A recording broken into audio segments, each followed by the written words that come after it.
Vamos dar início à nossa quarta aula de escatologia do Instituto Global, Ensino Teológico e Formação de Lideranças. O tema que estamos tratando aqui em nossa jornada é a necessidade, em virtude das profecias bíblicas, da construção do terceiro templo em Jerusalém, em Israel. Na última aula, nós vimos a dificuldade maior a ser enfrentada, pois no exato terreno onde o templo de Salomão foi construído, onde o templo de Zorobabel depois foi construído em Esdras, está um santuário islâmico. E o mais perto que os judeus chegam desse território é o Muro das Lamentações aqui abaixo.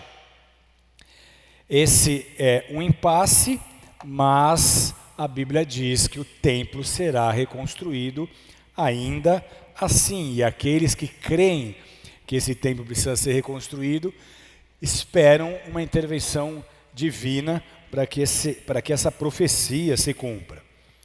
Entre os que trabalham para essa reconstrução do templo, está o rabino Nachman Kahane, é um rabino líder em Jerusalém, nascido em 1937, que crê que o templo será construído no monte em Israel, no Monte Sião, enquanto ele ainda estiver vivo. E ele diz que tudo está pronto para o templo ser construído hoje, agora, se necessário, em tempo recorde. Esse rabino Kahane, ele treinou todos aqueles que estão na liderança desse esforço para a reconstrução. E foram os seus alunos que deram início ao Instituto do Templo, em 1987, no bairro judeu da Cidade Velha de Jerusalém.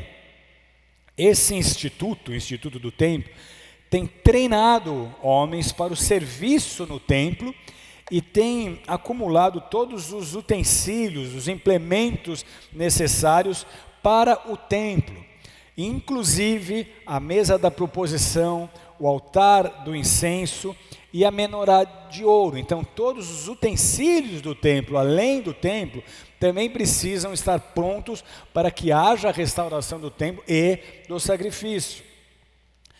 A menorá de ouro, inclusive, para quem visita Jerusalém, está exposta à frente da praça do Muro Ocidental em Jerusalém. Eu já tive a chance de contemplá-la algumas vezes. Ela fica exposta para quem quiser ver. Então essa menorá aqui, ela não é a original, esse candelabro aqui com 7 hastes, segundo muitos acreditam, foi levada a Roma, a original, levada a Roma depois que o segundo templo foi destruído, porque um alto relevo no Arco de Tito em Roma mostra alguma coisa assim, retrata esse trânsito. Então não é a menorá original, que ainda pode estar em Roma, mas o Instituto do Templo reconstituiu essa menorá meticulosamente. Além disso, o Instituto do Templo também crê saber onde está a Arca da Aliança, que foi vista pela última vez no Templo de Salomão. Então a Arca da Aliança também seria necessária para a restauração do templo, e o Instituto diz saber onde ela está. Essa é uma questão que mexe com o imaginário humano. Livros já foram escritos sobre isso, filmes foram gravados sobre isso, até o Indiana Jones foi atrás da arca perdida, mas esses rabinos e o pessoal desse instituto diz que sabe onde a arca está. 2 rabinos, ambos trabalhando em atividades da reconstrução do terceiro templo, dizem já ter estado inclusive no local. O rabino Yehuda Mergetz, que faleceu em 95, ele foi, durante décadas, o rabino do Muro Ocidental de Jerusalém. E o rabino Shlomo Goren, que faleceu em 94, foi o primeiro chefe do rabinato militar das forças de defesa de Israel. Aqui está ele tocando chofar aqui, assim que, como militar, após a reunificação de Jerusalém em 67, na Guerra dos 6 Dias, ele liderou o exército ali. E ele também começou o centro de treinamento para futuros sacerdotes. Por quê? Porque se o templo vai ser restaurado, eu preciso dos utensílios, mas eu preciso dos sacerdotes treinados no ofício sacerdotal. Em 82, ambos registraram que desceram abaixo do monte do templo até uma área que eles afirmam que a arca, ou afirmavam que a arca da aliança repousa nessa última era. A localização da arca é um assunto interessante para nós, porque a arca da aliança ela é descrita na Bíblia como veículo de comunicação entre Deus e o seu povo escolhido. Era ali, na arca da aliança, que a glória de Deus se manifestava e que Deus dirigia o povo. Ela foi utilizada pelos hebreus até o seu desaparecimento, que segundo especulações, ocorreu na conquista de Jerusalém por Nabucodonosor. Segundo o livro apócrifo de 2 Macabeus, o profeta Jeremias teria escondido a arca no Monte Nebo. Então você tem algumas teorias sobre a localização da arca. As três mais relevantes são essas. Uma, Jeremias teria escondido a arca no Monte Nebo. Além dessa, outras duas mais aceitas. Uma delas aponta a Etiópia como endereço da arca durante todos esses séculos. Essa teoria defende que a arca ficou guardada na Etiópia, a arca teria sido levada até lá por Menelik I, filho do rei Salomão, com a rainha de Sabá, filha do rei Salomão, com a rainha Maqueda, como ela era conhecida na Etiópia. A arca, essa narrativa aqui, ela se encontra no livro Quebrar Negast, A Glória dos Reis, a verdadeira Arca da Aliança. Segundo essa literatura, a arca teria então ficado guardada na Etiópia, teria sido levada pelo filho de Salomão com a rainha de Sabá, e na Guerra de 6 Dias, a Força Aérea de Israel teria levado a arca da Etiópia já para Jerusalém. Há uma história de que na Segunda Guerra, Mussolini e a Itália, sabendo dessa versão da história, do esconderijo da arca, tentaram invadir o local na Etiópia onde a arca estava, mas aí dizem que sobrenaturalmente ocorreu um problema na Itália, ele teve que voltar e não conseguiu invadir esse esconderijo. A arca teria ficado então guardada na cidade de Aksum, aqui na Etiópia, só para você entender a distância dela para Israel, não é muito longe mesmo. Saindo de Israel você tem Egito, Sudão e já a Etiópia. A outra teoria acredita e defende que a arca nunca saiu de Jerusalém, com base em um texto de 2 Crônicas. 2 Crônicas 35:3 diz assim: ponde a arca na casa que edificou Salomão, filho de Davi, rei de Israel, já não tereis esta carga aos ombros, servi, pois, ao Senhor vosso Deus e ao seu povo de Israel. Então, ponde a arca sagrada na casa que edificou Salomão, é o que nós precisamos avaliar aqui. Nós lemos que o rei Josias deu essa ordem que a arca precisaria estar colocada, guardada nessa casa que edificou Salomão. A palavra casa em hebraico é bait, e ela pode ser traduzida por câmaras, ou quartos interiores, ou calabouço, ou o ponto mais baixo. Então, o texto não está se referindo aqui que a arca teria que ficar guardada no templo. Em nenhum momento diz no templo. Põe a arca sagrada na casa, não no templo. Então, que lugar é esse? Que casa que é essa? Esse termo aqui, ele pode se referir a um esconderijo secreto desenhado e já construído por Salomão.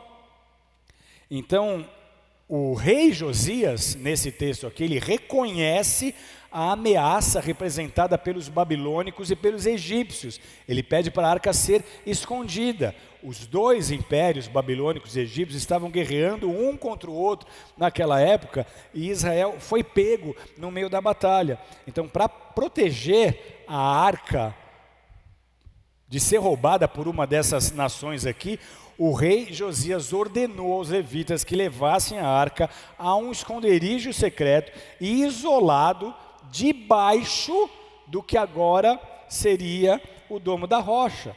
Então, sendo assim, se essa teoria é verdadeira, a Arca da Aliança nunca nem saiu de Jerusalém e ela estaria lá agora, em um esconderijo secreto, isolado, seguro, preparado por Deus através de Salomão para protegê-la até o momento em que ela seja necessária nos últimos dias, no próximo templo, no terceiro templo que será construído logo após o arrebatamento da igreja ou logo antes o arrebatamento da igreja.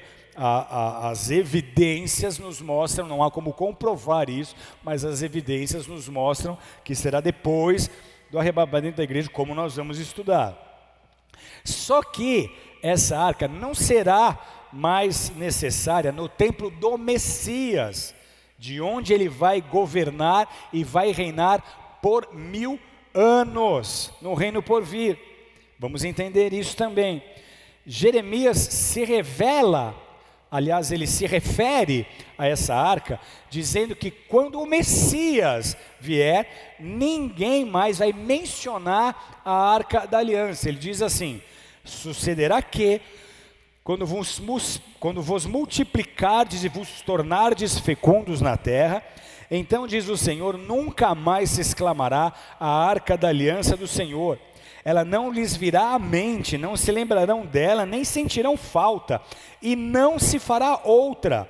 Naquele tempo chamarão a Jerusalém de trono do Senhor, nela se reunirão todas as nações em nome do Senhor, e já não andarão segundo a dureza do seu coração maligno. Então, Jeremias está dizendo que quando o Senhor vier, Jerusalém será chamada de trono do Senhor, as nações vão se reunir ali em nome dele, mas a arca da aliança, que foi importante até aquele momento, ela não seria nem citada, nem lembrada, ninguém sentiria falta dela. Por quê? Porque a arca é um tipo. A arca é uma figura do Messias prometido. Então, quando o verdadeiro Messias prometido chegar, o tipo será desnecessário. A passagem final que se refere à arca está em Apocalipse, que menciona o templo original dos céus, dos quais os templos na terra são sombra, como tendo sua própria e original a arca da aliança, a arca do testemunho. Apocalipse 11, 19. Abriu-se então o santuário de Deus, que se acha no céu, e foi vista a arca da aliança no santuário.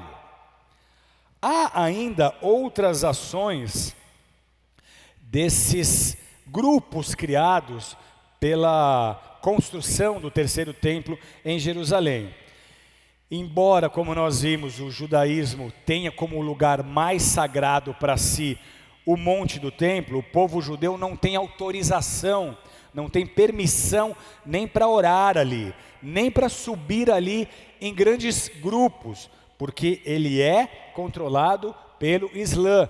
Então não tem como orar, não tem como subir em grandes grupos.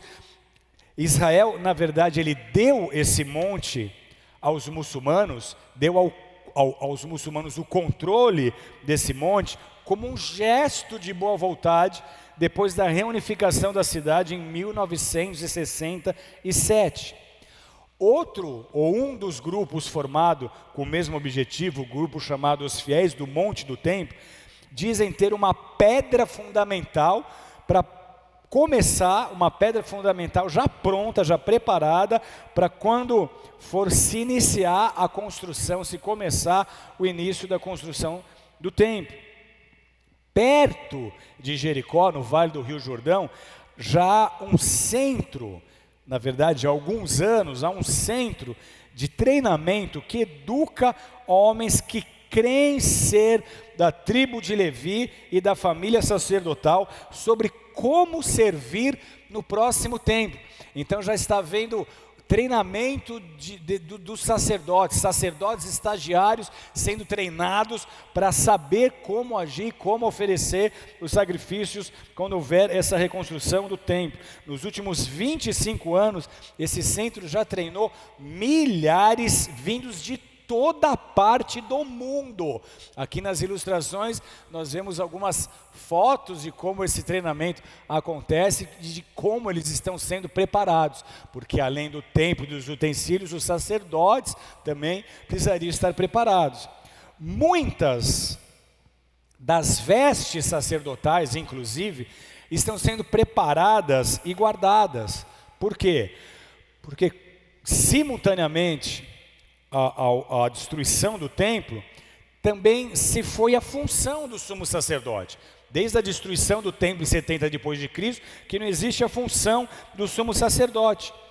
Durante todos esses séculos, o povo judeu não teve mais vestes sacerdotais, as quais eram ornamentadas com 12 pedras preciosas no peitoral da estola sacerdotal, segundo Êxodo 28. Então as descrições dadas a Moisés, a Arão em Êxodo 28, elas desenharam a roupa, desenharam o manto, desenharam a estola do sacerdote.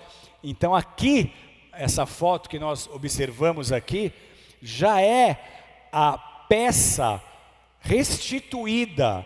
Num passado recente, essa estola sacerdotal foi reconstituída pela primeira vez na história no valor de $1,5 milhão de dólares. Foram anos de pesquisa para se confeccionarem essas vestes.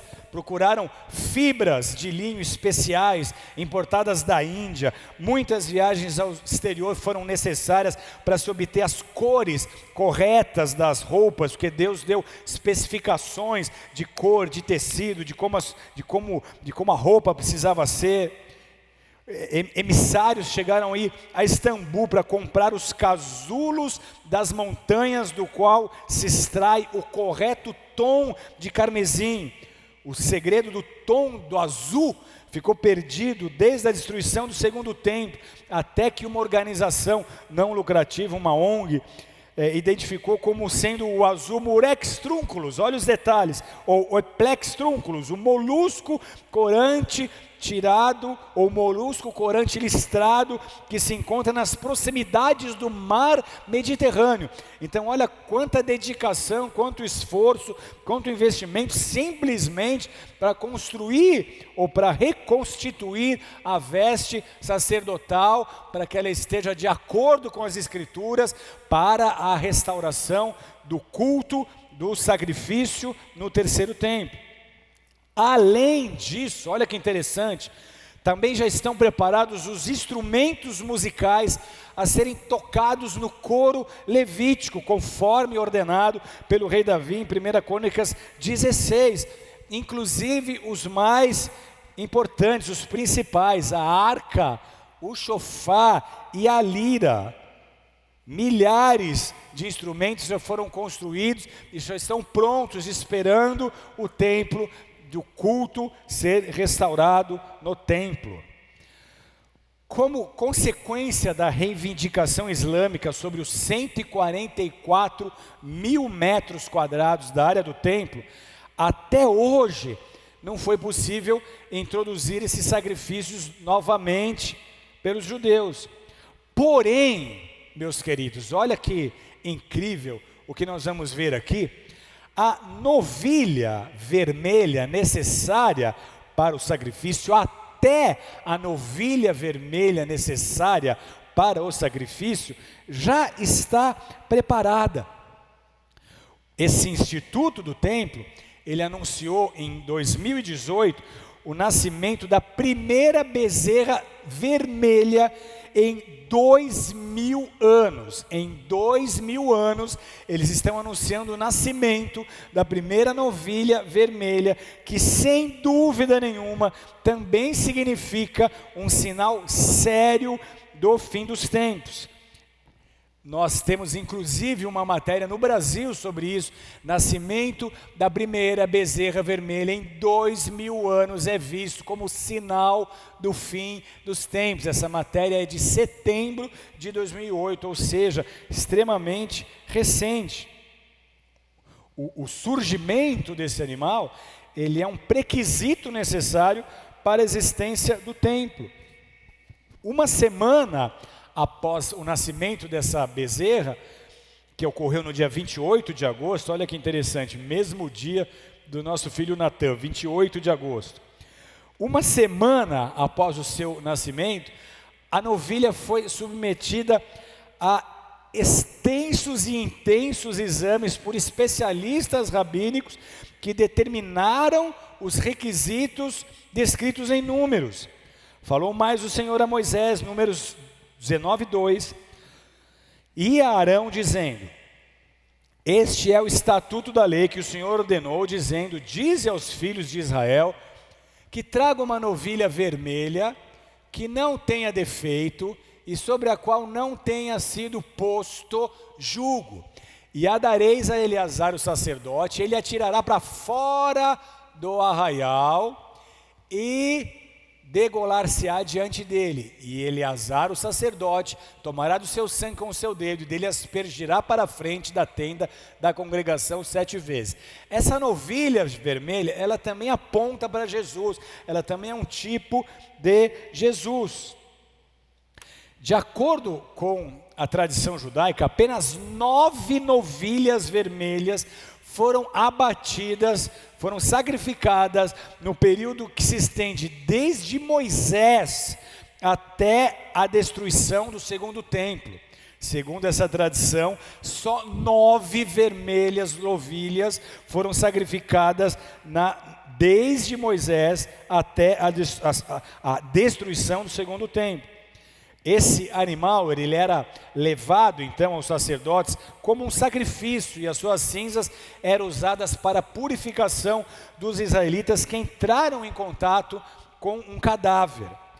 Devido à raridade desse animal, combinada ainda com um ritual detalhado em que é usado, houve outros candidatos no passado, porque esses testes, essa tentativa de se reproduzir a novilha vermelha, ela já vem de alguns anos, desde fazendas no Texas, que eu tive notícia na década de 90, que estavam tentando reproduzir essa novilha vermelha. Algumas candidatas já foram até desclassificadas porque não cumpriram todos os quesitos e não cumpriram todos essa rigorosa avaliação dos rabinos. Uma em 97 e uma em 2002, essas duas já foram rejeitadas. Nos últimos anos, esse instituto então, ele tem investido muito para produzir uma novilha vermelha geneticamente baseada na raça Red Angus. Embriões de Angus então foram enviados para Israel, importados e implantados em vacas israelenses. A segunda vinda de Jesus, então, meus queridos, ela não pode acontecer, não é o arrebatamento.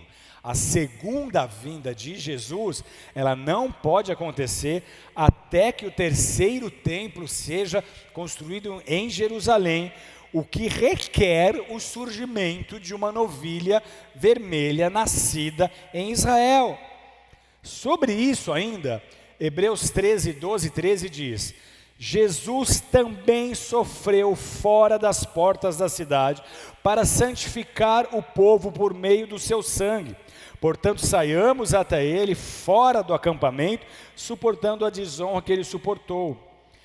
As frases aqui, fora das portas e fora do acampamento, são consideradas uma identificação de Jesus com a novilha vermelha.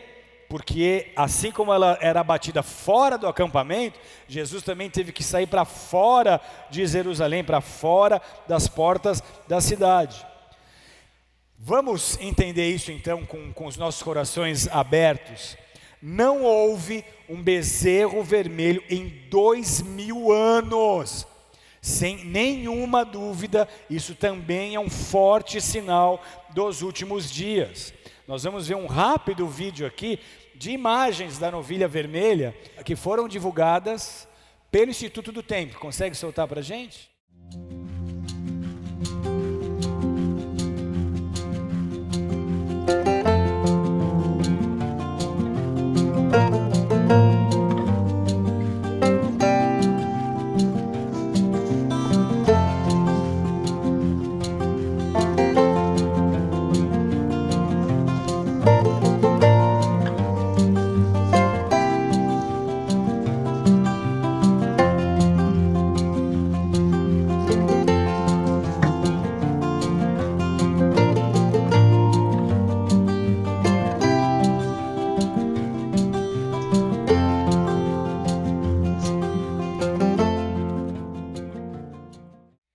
Então, como nós estamos vendo, já está preparado para a reconstrução do templo.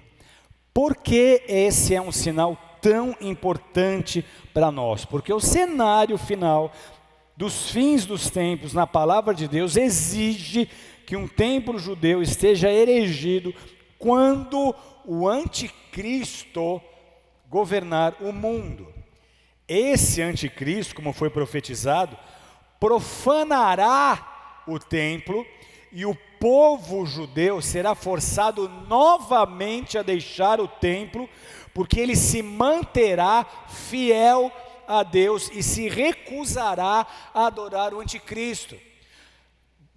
Eu vou explanar algo aqui que nós vamos estudar melhor mais na frente, mas o anticristo vai governar por 7 anos, 3 anos e meio ele vai parecer um bom líder, ele vai ter uma aliança com Israel, 3 anos e meio finais, segunda parte da tribulação, ele vai se revelar como esse anticristo, ele vai exigir adoração, ele vai se assentar no templo, profanar o templo, e aí então os judeus, mais uma vez, terão que deixar o templo, porque eles não vão adorar o anticristo.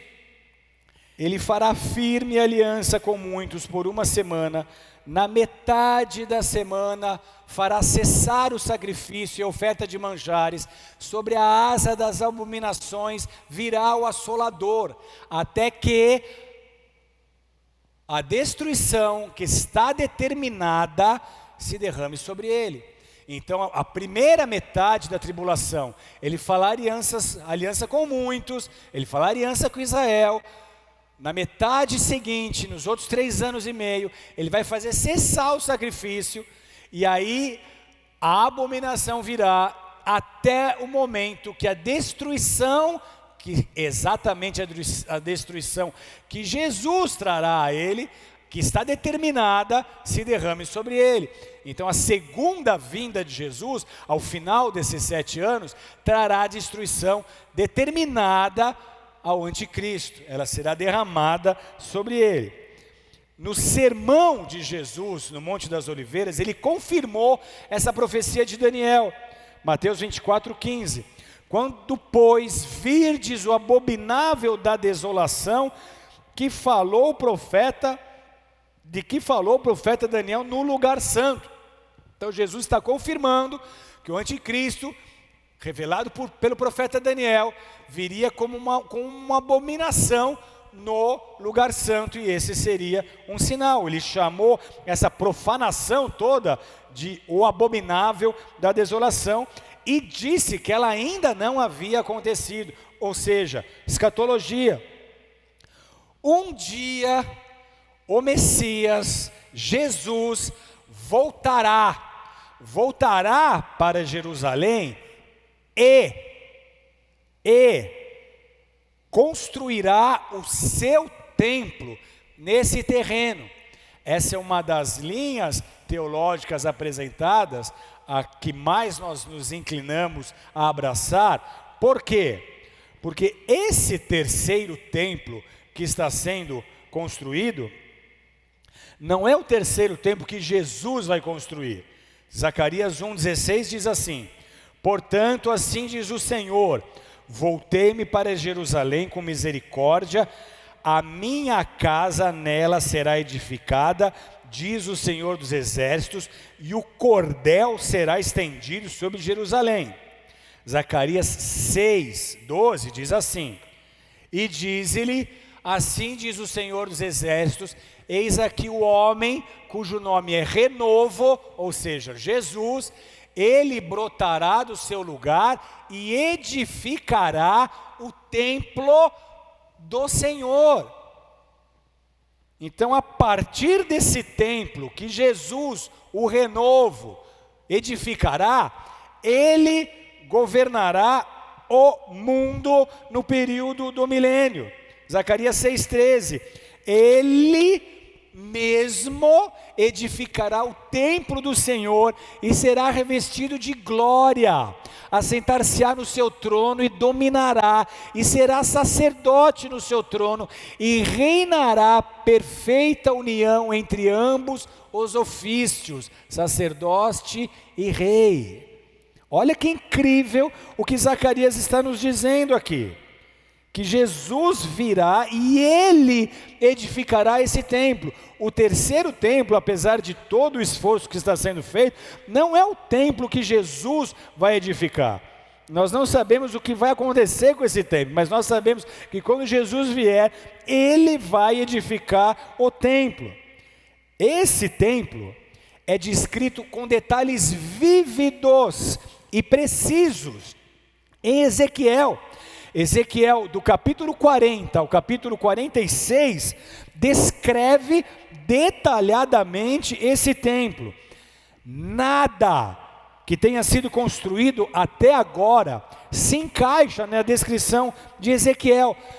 Nem o tabernáculo, nem o primeiro templo edificado por Salomão, nem o segundo templo que foi edificado por Zorobabel e restaurado por Herodes, e nem ainda o projeto arquitetônico do terceiro templo é o mesmo templo descrito em Ezequiel.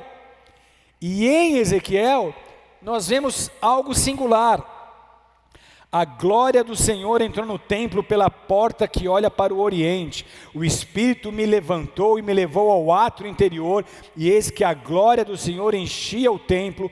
Então ouvi uma voz que me foi dirigida do interior do templo, e o homem se pôs em pé junto a mim, e o Senhor me disse: filho do homem, este é o lugar do meu trono, e o lugar das plantas dos meus pés, onde habitarei no meio dos filhos de Israel para sempre.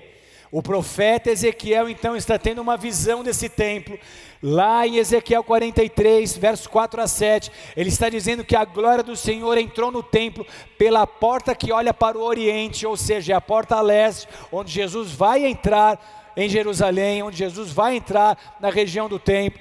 O Espírito me levantou e me levou ao ato. A glória do Senhor enchia o templo. Eu ouvi uma voz que me foi dirigida do interior do templo. O homem se pôs em pé. O Senhor me disse: filho do homem, esse é o lugar do meu trono, é o lugar das plantas dos meus pés, onde eu habitarei no meio dos filhos de Israel para sempre. Aqui nós temos uma afirmação incontestável de que Jesus escolheu no mundo inteiro uma nação, e essa nação é Israel. De todas as cidades da terra, ele escolheu uma, e essa cidade é Jerusalém. E de todos os montes da terra, ele escolheu um, que é o Monte Sinai, de onde ele governará o mundo, onde ele habitará para sempre. O monte foi o lugar escolhido para a construção do templo, e ele está dizendo: é o meu lugar, é o lugar do meu trono e o lugar das plantas dos meus pés, onde eu habitarei. Aleluia! Essa próxima estrutura que nós teremos, esse terceiro templo, será o templo da tribulação, que deverá estar em funcionamento na era da tribulação, na metade do período de 7 anos, que se denomina que se denomina tempo de angústia para Jacó. Jeremias 37.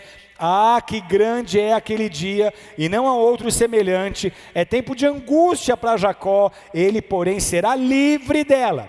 Então a Bíblia diz que esse período, essa segunda metade da tribulação, será um período de tribulação, de sofrimento, de angústia, tido como a angústia de Jacó, só que o povo será livre dela. O grande entrave para a construção do terceiro templo, como nós sabemos, é a localização exata do terreno. Alguns sugerem que o templo de Salomão, ou que o terceiro templo, que não é o de Salomão, poderia ficar construído no mesmo terreno, um edifício do lado do outro, compartilhando o monte do templo. Mas a maioria acredita que isso seria bastante difícil, para não dizer impossível, e a maioria acredita que o domo da rocha terá que ser removido, o que só seria possível e provável no caso de uma guerra que talvez seja a terceira guerra mundial, como nós veremos. O retorno dos judeus, então, amados, é o maior sinal que nós temos sobre a volta do Messias. Jeremias 33 diz assim: porque eis que vem dias, diz o Senhor, em que mudarei a sorte do meu povo de Israel e de Judá, diz o Senhor. Faloeis voltar para a terra que dei a seus pais e a possuirão. Então Jeremias profetizou que depois desse longo período sem pátria, o Senhor mudaria a sorte de Israel e faria com que eles voltassem para a terra que deu aos pais, e eles possuiriam essa terra. O que ficou claro então é que esse período sem pátria dos judeus não duraria eternamente, conforme Oséias 3, 4, 5, mas sim por um longo período de tempo, por muitos dias. Olha só: tu esperarás por mim muitos dias, não te prostituirás, nem serás de outro homem, assim também eu esperarei por ti. Porque os filhos de Israel ficarão por muitos dias sem rei, sem príncipe, sem sacrifício, sem coluna, sem estátua sacerdotal ou ídolos do lar. Depois tornarão os filhos de Israel, buscarão o Senhor seu Deus e a Davi seu rei, e nos últimos dias tremendos se aproximarão do Senhor e da sua bondade. Oséias está dizendo que nesse período sem pátria, nesse período da diáspora, da dispersão, Israel não se prostituiria e não terias outro homem. O termo é esse aqui, ó. Esperarás por mim muitos dias, não te prostituirás, nem serás de outro homem, assim como eu também te esperarei. Oséias está dizendo isso para sua esposa, mas essa é uma figura profética em relação a Israel. Não te prostituirás e não serás de outro homem, fala de um período que não haveria idolatria em Israel.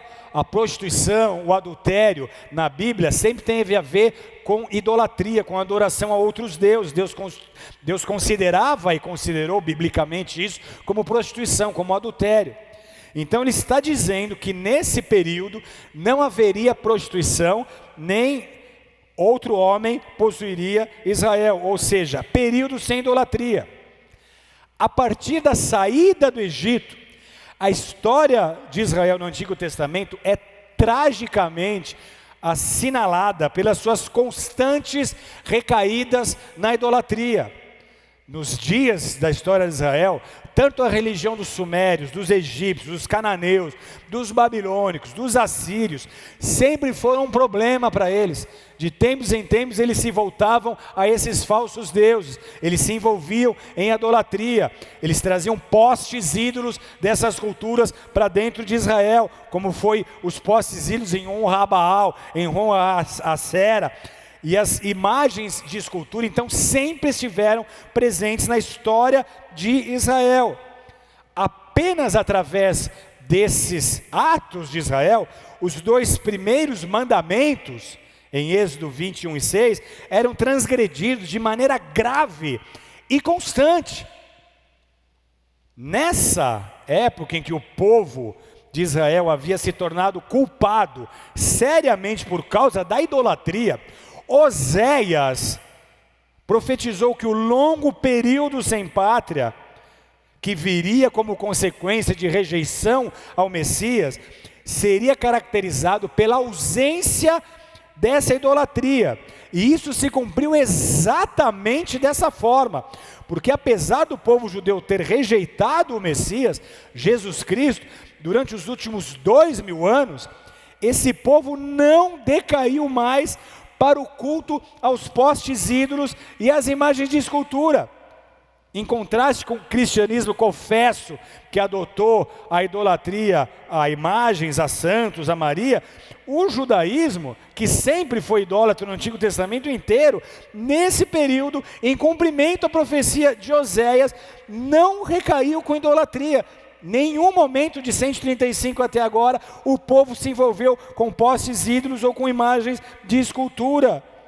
Então esse período longo, sem pátria, traria uma mudança, e essa mudança aconteceria no fim dos tempos, no fim dos dias. O povo judeu, então, ele voltaria à terra dos seus antepassados e finalmente buscaria o Messias rejeitado anteriormente. Como nós já citamos na literatura rabínica, a expressão Davi, seu rei, se refere ao Messias.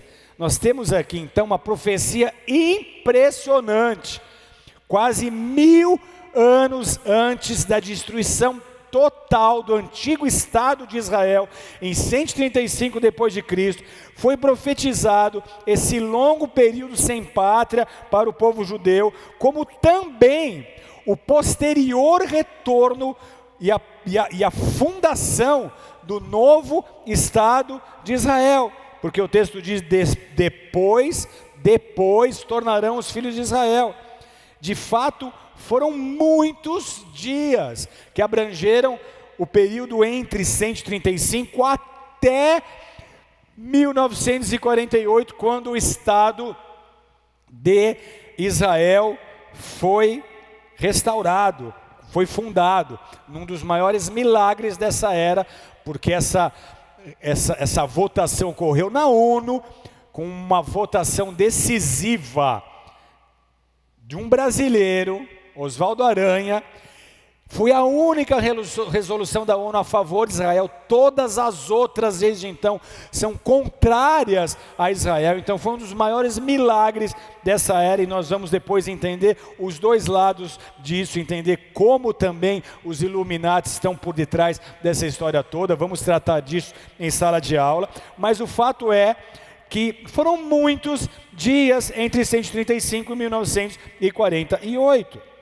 Após ter ficado claro, então, que o povo judeu seria espalhado como consequência da sua rejeição ao Messias, a partir do texto bíblico, nós vamos entender que o Messias aparecerá na mesma época do retorno do povo judeu, voltando da dispersão.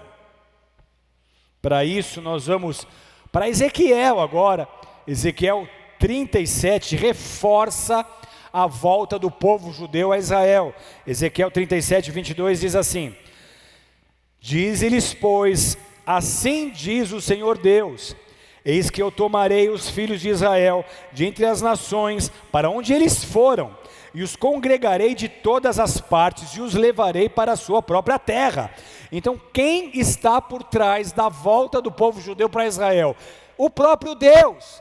Ezequiel 37, 22, assim diz o Senhor, eis que eu tomarei os filhos de Israel de entre as nações, para onde eles foram, e os congregarei de todas as partes, e os levarei para a sua própria terra. O próprio Deus está dizendo que Ele tomará o povo que foi disperso entre as nações, e o congregará de todas as partes, e os levará para a sua própria terra. Ezequiel 38 relaciona a volta dos judeus a Israel com o fim dos tempos. Depois de muitos dias será visitado. No fim dos anos é uma expressão daquelas que aponta para essa era final, o fim dos tempos. Virás à terra que se recuperou da espada, ao povo que se congregou dentre muitos povos sobre os montes de Israel. Ou seja, um povo que se congregou, que estava no meio de muitos povos, mas agora está no monte de Israel, está em Jerusalém, que sempre esteve desolado, que foi o que aconteceu com os judeus na história. Esse povo foi tirado de entre os povos. E quando que isso vai acontecer? No fim dos anos, no fim dos dias. Então a maior profecia que nós temos sobre a brevidade da volta de Jesus é exatamente essa: o Estado de Israel restaurado, fundado, e os judeus voltando a Jerusalém dessa dispersão que houve a partir de 135. Com esse versículo aqui, nós podemos documentar que o retorno do povo judeu à terra dos seus pais aconteceria no fim dos tempos bíblicos, e assim nós podemos entender o completo plano de Deus para Israel. Farei deles uma só nação na terra, diz o texto de Ezequiel 37, 22.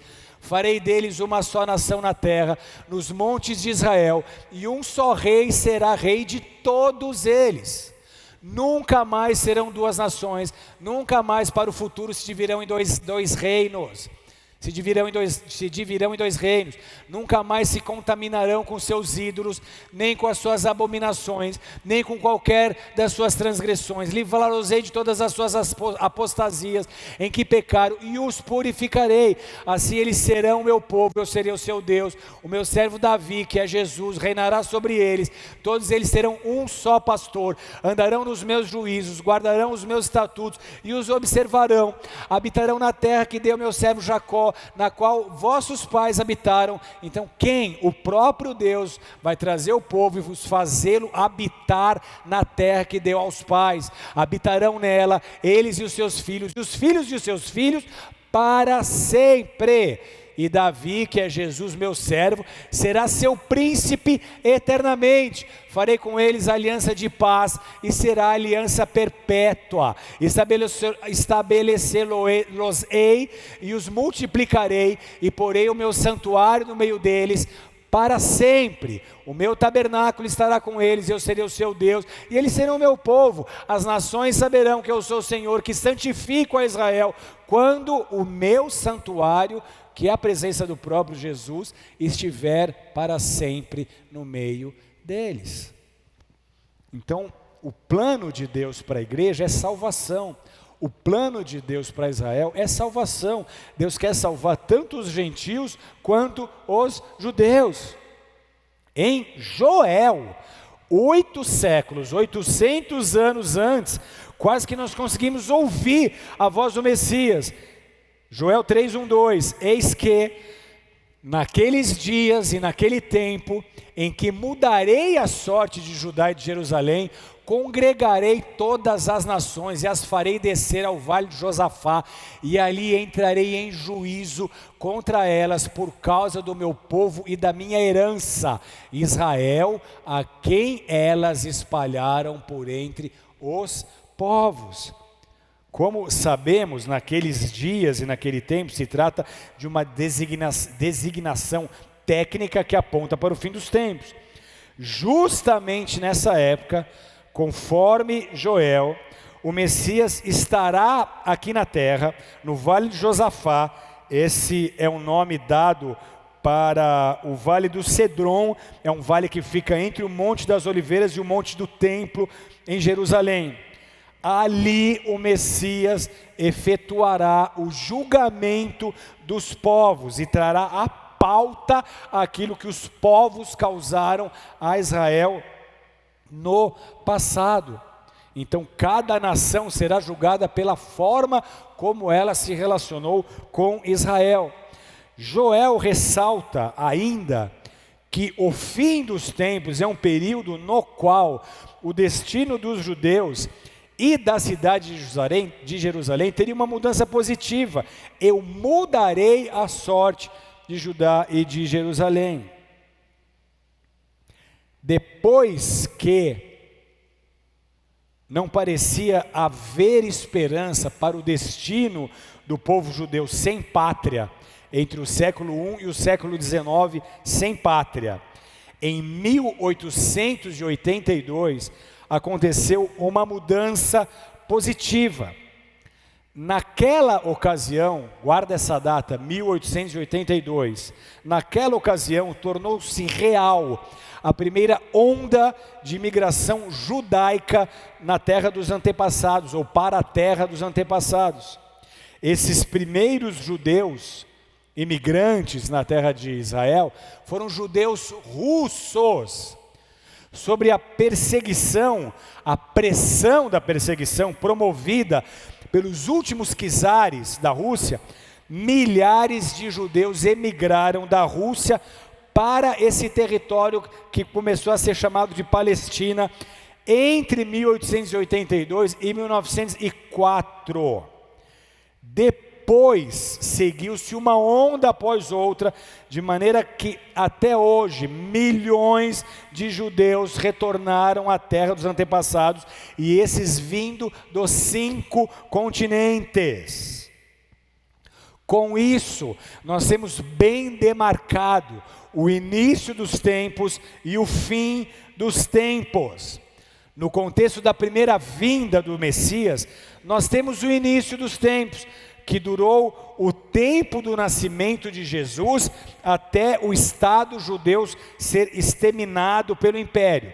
Nós temos aí então 135 anos. A diáspora se iniciou 135 depois de Cristo e ela foi seguida por um período subsequente de vários séculos de dispersão sem pátria dos judeus. O princípio da era do fim dos tempos também foi marcado pela volta dos judeus. Essa era sem pátria começa com a dispersação dos judeus e esse final ele é profetizado pela volta dos judeus para essa terra, para Israel. Então o princípio do fim dos tempos não era ainda o fim dos tempos, mas o princípio do fim dos tempos foi marcado por essa intensa imigração de judeus para a terra de seus pais. A partir de 1882, o povo começa a voltar para a terra prometida. Do início da imigração até hoje, até 2020, se foram 138 anos. Então, 135 de Jesus até a dispersão, e da volta dos judeus, que marca o fim, até hoje, até 2020, na verdade, 2021 daria 139.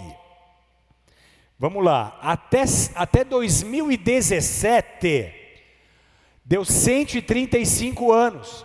Então 135 anos para o princípio da dispersão e 135 anos para o início da volta dos judeus para a terra. Aí começam as tentações para as especulações. Por quê? Porque muitos disseram que Jesus viria em 2017, 2018, casando as informações das luas de sangue com essa questão de datas proféticas, 135 de início e 135 de final. Agora, o fato é que se nós considerarmos a possível diferença de nosso calendário para o nascimento de Jesus, de 6 ou 7 anos, os 135 anos a partir da volta dos judeus para Israel, daria 2023 ou 2024. Esse é o perigo, essa é a tentação de tentar se estabelecer datas, mas que é algo muito forte. Mas me explica isso, como que existe essa diferença no nosso calendário com o nascimento de Jesus? Essa é uma teoria que eu vou explicar agora para vocês entenderem. Dr. Carlos Noronha é um professor de História Antiga da Universidade da Califórnia, Berkeley. Ele diz assim: em nenhum momento da história da humanidade houve um único sistema de datação, ou seja, houve um único calendário uniforme que foi compartilhado por todos. O que ele está afirmando é que em nenhum momento na história da humanidade os homens tiveram o mesmo calendário, um único calendário foi compartilhado por todos os povos. Então, para entendermos isso melhor, vamos lembrar que os gregos foram os primeiros a datar o ano 1. Eles pesquisaram em seus arquivos e decidiram que o ano 1 deveria ser o ano ligado a um evento de importância cultural. Então o ano 1 se estabeleceu no primeiro ano que os Jogos Olímpicos foram realizados. Para nós, isso é 776 antes de Cristo, mas para os gregos era o ano 1. Aí houve o ano 1 romano. O Império Romano também teve o seu próprio sistema de datas. Eles decidiram que o ano 1 deveria estar ligado a um evento importante. E o ano 1 romano coincide com a fundação da cidade de Roma. No nosso calendário, Roma foi fundada em 753 a.C. Mas os romanos, naqueles dias, diziam que ali era o ano 1 da história dos homens. Visto que eles eram poderosos, eles eram influentes, as pessoas não se impuseram a esse sistema de datas, elas aderiram por conveniência. Ainda houve outros anos 1. Enquanto o sistema grego e o romano eram dominantes, surgiram outras culturas com diferentes anos 1. O Império Bizantino começou o seu primeiro ano, no ano que foi considerado o ano da criação do Império, 5.509 a.C. Eles dizem: a igreja da Alexandria tem seu ano 1 no que nós conhecemos como 284 depois de Cristo, para coincidir com a ascensão do imperador otomano Diocleciano no poder. O calendário sumério iniciava cada ano 1 a cada novo rei que eles tinham. Então, havia até calendários circulares, como o calendário maia, que começou em 3.000, no que é agora 3.114 a.C., que para eles era o ano 1, completando um ciclo e começando de novo em 21 de dezembro de 2012, quando muitos acharam também que seria o fim do mundo. Agora, e o ano 1 cristão? Como nós chegamos no nosso atual calendário? Dentre estes casos de calendários, ou dentro desse caos que se tornou a questão dos calendários, um humilde monge chamado Dionísio Exíguos apareceu, e ele se perguntava por que estavam datando as coisas, datando o tempo, pela fundação da cidade de Roma. Não fazia nenhum sentido para esse monge. Então ele decidiu encontrar um evento mais importante para contar o ano 1 do que a fundação de Roma. Naturalmente, a escolha foi o nascimento de Jesus. Dionísio então tomou o seu ábaco, que foi a primeira calculadora usada pelo homem, um antigo sistema de cálculos decimais, e ele começou a calcular o ano de nascimento de Jesus. Então imagine como deve ser difícil alguém séculos depois estabelecer que exatamente o ano 1 foi no ano que Jesus nasceu, e que bases ele teria, que argumentos históricos ele teria para precisamente estabelecer esse ano 1 no exato ano em que Jesus nasceu. Então o que nós vemos aqui? Que há a possibilidade de haver um erro em relação a essa data do ano 1. A primeira diz que Jesus nasceu nos dias de Herodes e que ele morreu 4 anos antes do que nós temos com o ano 1. E a segunda diz que há uma diferença de 6 anos para frente. Se for exatamente isso, preste atenção, não estou estabelecendo datas, não estou desenhando uma linha doutrinária aqui, só estou dizendo que é uma tentação para muitos estabelecer essas fixações de datas, porque dá 135 anos do nascimento de Jesus até a diáspora e do retorno dos judeus a Israel até 2017, 135 anos. Se considerar esses 6 anos de diferença, isso vai para 2023. Olha quantas chances de nós trilharmos um caminho aqui de tentar desenhar datas, que é o que nós não vamos fazer.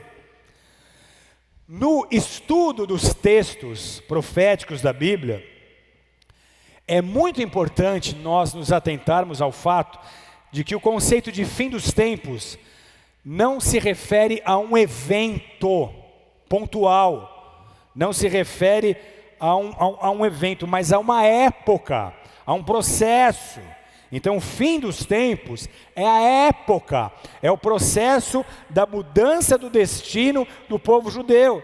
Amós 9,14, mudarei a sorte do meu povo de Israel, reedificarão as cidades assoladas e nelas habitarão, plantarão vinhas e beberão seu vinho, farão pomares e lhes comerão o fruto, plantá-lo-eis na sua terra, e dessa terra que lhes dei, já não serão arrancados, diz o Senhor teu Deus.